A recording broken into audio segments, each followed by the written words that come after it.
Let's get right into it. So Kernel Karnage was a blog series I wrote, and this talk is based on that blog series. Right, who am I? Really short. My name is Sander. On Twitter and online, I go by @Cerbersec. Maybe you've seen that name fly by here and there. I'm a professional red teamer at NVISO. I am mainly responsible for malware development, custom tools, and I'm the author of the Kernel Karnage series. So with that said, we just had a great talk about tampering with EDRs by Daniel, and I'm going to build on top of that. So I now trust you all kind of know how an EDR works. But first, I'm going to explain why exactly we need to be in the kernel. And for that, we're going to take a trip down EDR memory lane. We're going to look at how we progressed from user space to kernel space. I'm going to talk briefly about kernel callbacks, how we can mitigate those. And then we're going to the technical stuff, how we can get rid of those kernel callbacks with a small demo. And then I'm going to demo my tool. I wrote a kernel driver with integration with Cobalt Strike. It's called Interceptor. And we're going to look at how we can make this operational so you can actually use this on an engagement. And finally, we'll wrap things up with why this is not a completely magical solution and some defensive measures that can be taken. All right, so why exactly do we need to go to kernel space? As we all might know, the Windows operating system is separated into user space and kernel space. In kernel space, we have the kernel itself called ntOS-kernel.exe, and then we have a bunch of device drivers. And on top of that, we have all the user space components with Daniel just covered. Right, so how did we get there? Initially, and now I'm talking years back when EDRs first became a thing, we had user applications and the EDR running on a system. And whenever a process is launched, the EDR injects into that process, and our API calls are hooked and intercepted, which result in decision-making by the EDR. If it's good, it goes through. If it's not good, it gets blocked, right? And how did we get around this? We started using the lower level. So we still have our application and our EDR, but instead of staying on that kernel 32 level in user space, we went straight for the good stuff in the native API with NTDLL. And that bypassed all the hooks that were in place on the kernel 32 level. Now, EDR is not stupid, and they followed us, and they just placed their hooks in NTDLL instead. So there goes our plan. So what did we do? We still have the same setup. We started using what is currently kind of the mainstream methods to bypass EDR. We have indirect syscalls, direct syscalls, unhooking, hooking the hooks, all those good things. And that's kind of where we are right now. And we're leveled the playing field. We're kind of stuck there. EDRs are in user space at the lowest level. We are in user space messing with syscalls at the lowest level. And we're kind of like on an even playing field. So, and this is where EDR got the edge over us in the first place. When back in 2005, Microsoft released PatchGuard with Windows XP 64-bit edition. And they did that as a reaction to us messing in the kernel. We were messing with the system service dispatch table. And Microsoft was like, no, you cannot do this anymore, right? You're messing up our systems, it's unstable, people are messing with the same stuff, they're conflicts are created. We have to stop this. So they introduced PatchGuard. Now, what does PatchGuard actually do? PatchGuard, it looks at some critical structures in the kernel. It takes a hash of those. And once it detects a modification, and it does it at random intervals, so there's no way of telling when it will happen. Once it detects a modification, it will blue screen the system. But of course, from a security perspective for an EDR, there had to be a response, right? Because they still had to be able to do stuff in the kernel. With no access to the system service dispatch table anymore, Microsoft introduced kernel callbacks as a replacement for that. And I want you to think of kernel callbacks as there's a list somewhere in kernel memory. And if your name is on that list, you receive notifications and you will know what goes on in a system. If your name is no longer on that list, you're blind. So you have no visibility in what's happening on the system anymore. All right, so how is our traditional flow now changed? How has it changed? So we still have our application. We're going to use our direct syscall, which is our modern evasion techniques, right? But what happens now is on the syscall, when we execute it, a kernel callback is triggered and it sends a notification. The EDR that is installed on the system comes now with a kernel component, as Daniel has mentioned as well. It's usually in the form of a driver. And this registers itself in that list that's in memory somewhere. Now, what happens is the kernel, it receives a callback. It will know, okay, our application has tried to create a new process or something similar. We'll see later on, there are a lot of different callbacks. And it will send that notification to that list. Everybody that's in that list in memory will know, okay, a process has been created. And what happens now, the kernel component of the EDR receives that notification and it will do processing. It will think, okay, I have a bunch of information here, who's creating that process, where's it coming from, what's it doing, etc. And based on that decision now, it can take its flow to either hook the user application or it can block the process creation. It can do whatever it wants, basically. And we have no control over this yet. And that's where we get into mitigating these callbacks. So we have our classic flow, but instead, where the EDR can load a kernel driver, so can we, right? And what can we do with our kernel driver? Once that callback is triggered, and once it sends a notification to that list, if we have our kernel driver loaded as well, we can access that list in memory, because in kernel space, all memory is shared. And every driver that's loaded in the kernel can access the same memory. So we have full control over who's on that list and who's not. So what ends up happening is our driver will just wipe that list. And if your name's no longer on the list, in this case, the EDR, it will no longer be in that list. It doesn't receive the notifications and it ends up being blind. And this is where the hooking or the blocking no longer occurs. Right, so now we kind of know what's happening and how what the flow is like and how we ended up in kernel space. I like to take a look at my driver and how it kind of works and why I made it. So when I'm on engagements, I end up in situations where I have a pretty good EDR installed. And usually you have some sort of user land access, right? A Cobalt Strike beacon. And now the goal is to access the kernel from your user land access and in that way disable the EDR in the kernel. So what I did is I created a kernel driver called Interceptor and I developed around that Interceptor driver functionality to integrate it with Cobalt Strike. So I can deploy my Cobalt Strike beacon from there on, control my kernel driver and disable the EDR. All right. So now the good stuff. We have a lot of kernel callbacks. They come in different shapes of forms. We have process creation, thread creation, and image load callbacks. And those kind of speak for itself what they do, right? And they're stored in what's called a callback array. And that's that list in memory. Then on the other hand, we also have registry callbacks and something called object callbacks. And they are used whenever handle operations take place. For example, a new handle is created, that handle is duplicated, all kind of stuff with handles sends a notification to the kernel. And those two types of kernel callbacks are stored in a doubly linked list, but it's essentially the same thing. It's an arrow or a list, right? Now, how do we get to this address or how do we get to this list in kernel memory? That is the big question, because if we can find the address, we can modify it. And this is where we do some hacky stuff, right?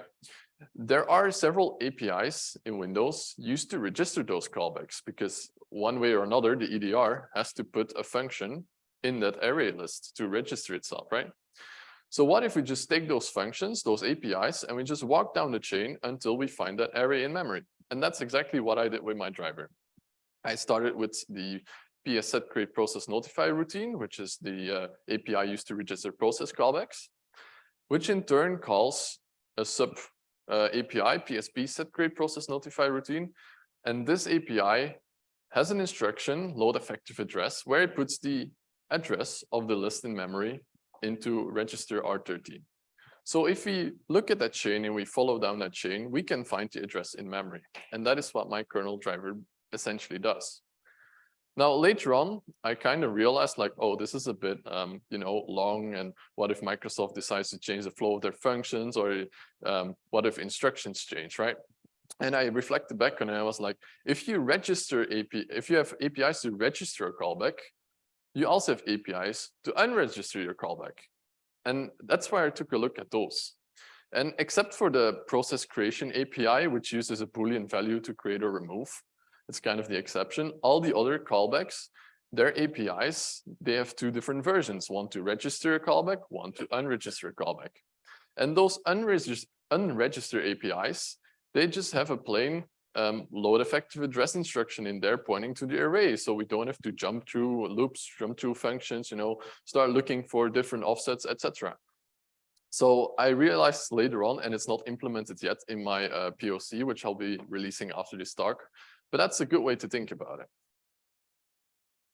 Now, there are two exceptions to this, and this is with regards to the object callbacks. And instead of having to walk down APIs, we can use two global variables called the PS process type and the PS thread type variable. Thanks, Microsoft. This makes our life a lot easier. All right, now that we know how it sort of works, I have a small demo showing this in WinDbg, where I manually locate the callback array in memory and take a look at what's in there. I guess we're skipping this, technical problems. All right, but essentially what I was going to show in that demo is what I just showed and talked about, right? With stepping down those functions. Okay, so we located our callbacks, great, but what now? What do?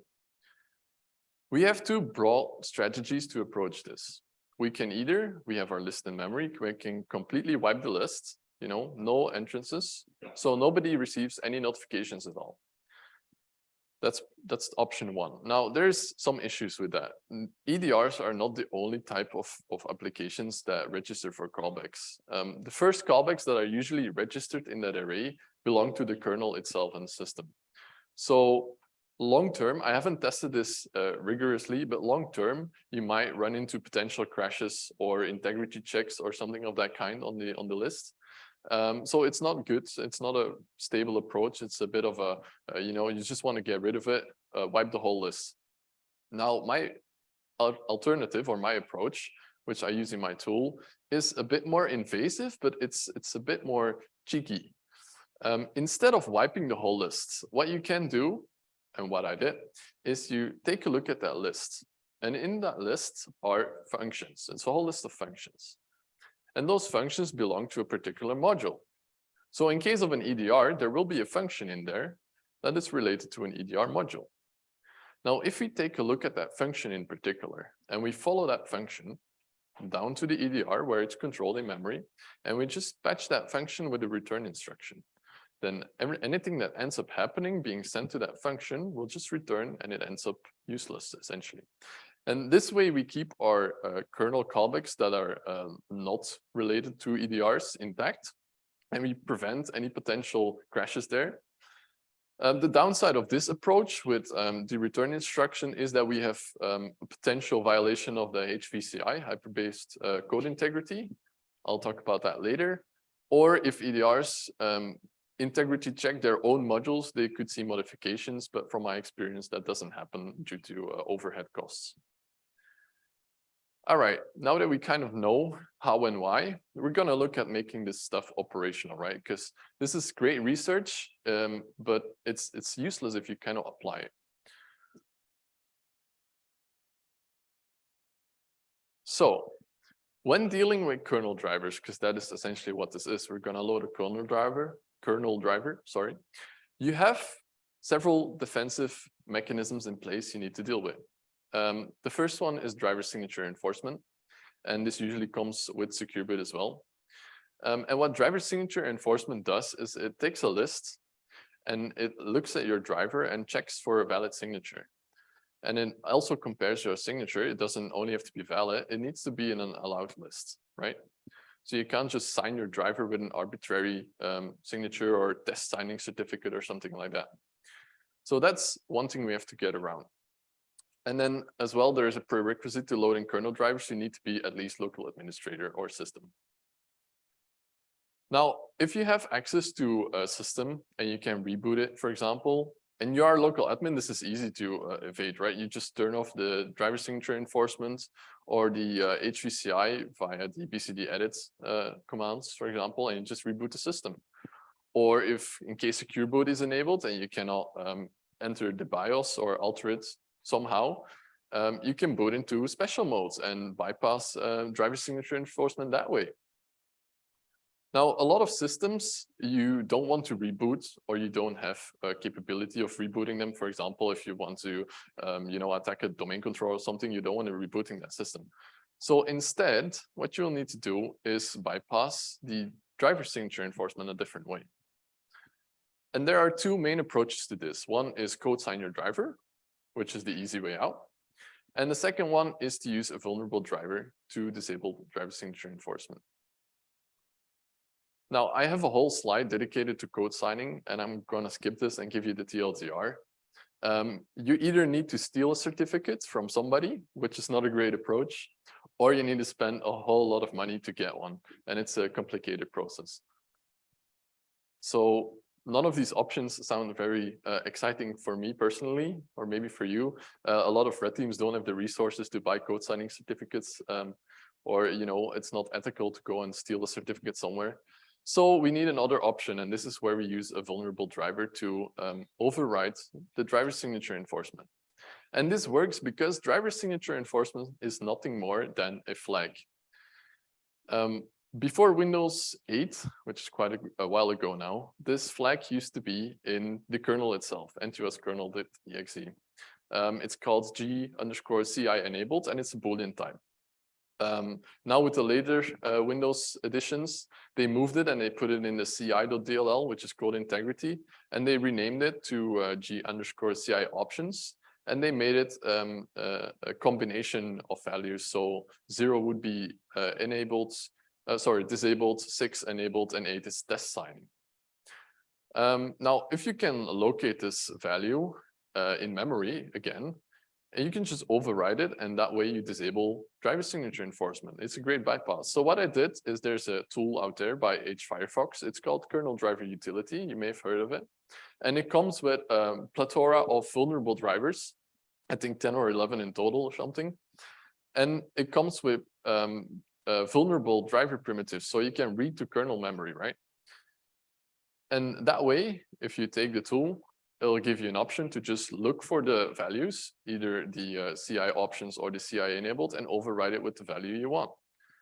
I took one of the vulnerable drivers, it's an Intel one, and I took the functionality from KDU, and I converted this into a beacon object file for Cobalt Strike. All right, now, apart from driver signature enforcement, we also are messing with patch guard.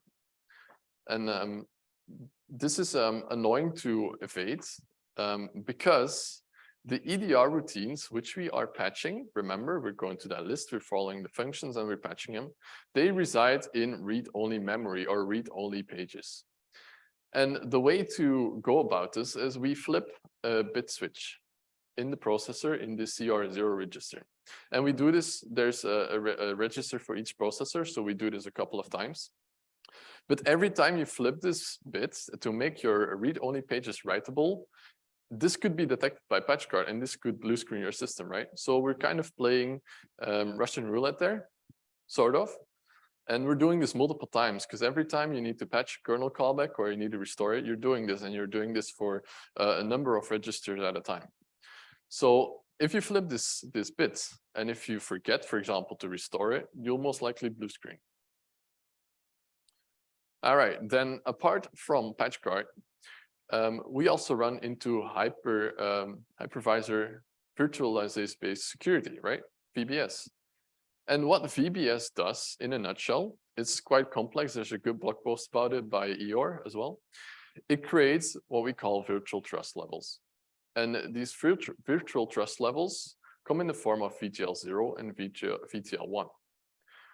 Now, VTL0 is where we house our kernel as we know it and our user space stuff, right?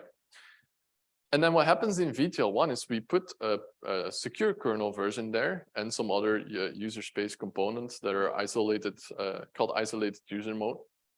And what happens is any time we need to access memory from VTL0, we are going to end up transitioning through VTL1.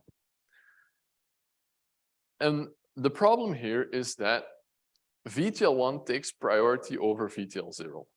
right? So if we, for example, want to write to a memory address in kernel from VTL0, we're gonna send that request to the kernel and gonna say, we want to write to this address. And the kernel is gonna pass it on to VTL1. And VTL1 is going to check, is this address, do you have read or write or execute permissions there? And it's going to check, and it's going to see, for example, oh, you only have read permissions there. Even if we were to modify these permissions in VTL0 to, for example, allow us to write there, VTL1 is going to take priority and be like, no, you only have read permissions here. And it's going to stop us from writing there. And this is going to mess up our approach to patching callbacks, because we need to be able to write in read-only pages. All right, so how did I make this operational? I have my Cobalt Strike client, and I wrote an aggressor script for this. It's called Cobalt Whispers. It does a lot more stuff. And what it does is it uses 3 different beacon object files. You got one to disable driver signature enforcement using the Intel driver. Then a second one to actually control your own malicious kernel driver, Interceptor in this case. And then one to clean up any mess that you make. But essentially what I did in the demo, what ends up happening is I have a fully patched Windows 10 machine with Microsoft Defender for Endpoint installed. And I run a Cobalt Strike beacon on it. Then from that Cobalt Strike beacon, I use my scripts to deploy the vulnerable Intel driver, and through that driver, disable driver signature enforcement. I'll then load my Interceptor driver and start looking for all the callbacks that are registered. And MDE registers quite a bit. So we'll locate all those callbacks. I'll patch all of them out. And then I'll run Mimikatz as a test, and it ends up not being detected. So EDR is essentially blind. All right, now why is this not a magical solution? Apart from kernel callbacks, there is more stuff happening. We have the ETW, which is well known in user space and which is commonly, laughed at because people just patch it out. But Microsoft now also has ETW-TI, which is kernel level ETW. And this is also generating a lot of, input for EDRs, metrics, different types of things. So I haven't looked at that yet, but that's also happening besides kernel callbacks. Furthermore, detections on driver loading and especially on driver signature enforcement bypasses are very common in EDRs, and they're easy to spot. If you load a kernel driver to patch your callbacks, in the loading process as well, you're going to fire off those callbacks, and EDR is going to know you're loading kernel drivers, and they're going to be like, no way, buddy, this is not happening. So, and then as well, if you start messing with the driver signature enforcement flags, they're going to immediately spot you and they'll be like, this is not, this is not healthy. All right. So the other detection that I've noticed, and which was quite interesting, is the communications that happen between the user space component and the kernel component. There's communications between those two, because from our Cobalt Strike beacon, we need to instruct our kernel driver, right? So somehow we're gonna send instructions from our user space to kernel space. And those are as well intercepted and looked at by EDRs, and they are flagged. So that's another potential angle where you can detect this happening. And then last but not least, there is a high risk of blue screening machine by patching kernel callbacks. This occurs in multiple ways, either because the patching approach where you walk down APIs, if Microsoft decides to change stuff here, if they change instructions or add in extra functionality or change the way APIs call each other, then you're going to cause a blue screen. And if you blue screen in kernel, if you mess up in kernel, your whole machine is dead, right? It needs to reboot. The second way I've already mentioned, by triggering patch cards, by flipping those write protected page bits. You can also blue screen your machine pretty easily. And this is unfortunately why this approach is not that common yet, or why it's not very practical to implement in your operations. For example, if I'm running a red team and I'm in an environment and I would want to tamper with an EDR, I'm 99% of the cases not going to kernel space because I'm running on some critical infrastructure or on a server or machines that I just cannot afford to be blue screening. Then as a wrap up for defensive measures for all the blue teamers out there, I want to support those as well. So I definitely recommend to prevent these types of attacks to have driver signature enforcement enabled on all your machines. It's okay. All the drivers that need to run will be able to run. And on top of that, enable secure boot as well. So you cannot just switch it off using your local administrator, right? Turn on secure boot, protect your BIOS. Then based on that, and this is a bit harder, but enable hypervisor-based code integrity. It's a game changer. It allows the kernel to be immune essentially, and it's very, very, very difficult to get around HVCI or exploit it. It's a class on its own, so it's a very good protection against these types of attacks. And then last but not least, most EDRs come with detection specifically for kernel drivers now. It's usually a separate option, but toggle those on or check if it's on or running. It's pretty efficient at detecting malicious drivers or drivers with faulty certificates or stolen certificates. They also maintain a list of code signing certificates that are stolen or abused. So that's a good way to detect those as well. All right, that's it for the talk. Any questions?